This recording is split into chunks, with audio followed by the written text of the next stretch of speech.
هلو حبايبي، شلونكم؟ شو اخباركم؟ ان شاء الله تكونوا بألف خير. ويلا نسوي الركن الرمضاني ونقول بسم الله.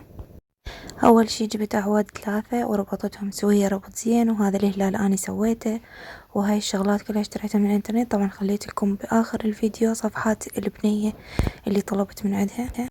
وبعدين جبت تور مال بردة، وطبعا هذني الفوانيس حايكتهم اني من هذيك السنة، فغلفت الاعواد بتور البردة وسويتها مثل الخيمة.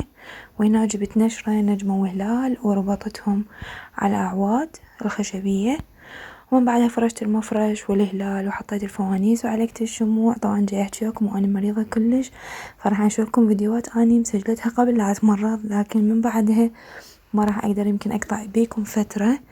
فالمهم خليت لكم حسابات البنية هي هنا بأنقرة، بس توصل يعني داخل أنقرة للي يريد يشتري من عندها. مثل ما تشوفون خليت مبخرة، خليت هاي الصغيرونات رمضان كريم كلهم جبتهم من يمها، وشي حلو. وطبعا سويتها قبل رمضان تقريبا ب5 أيام.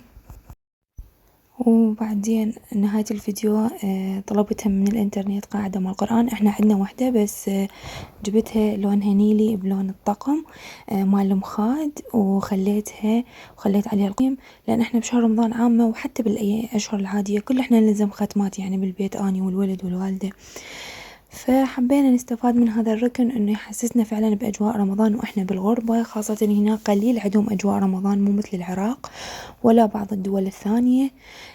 فحبينا نحسس رواحتنا انه احنا بهاي الاجواء ونسوي نشجع اولادنا.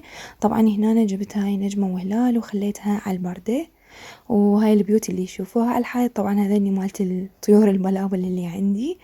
طبعا دولة غير شي قصة ثانية، ان شاء الله في اليوم اصور لكم اياهن وانزلهن. انا جاي انزلهم على التيك توك للي حاب يروح يشوف يومياتي.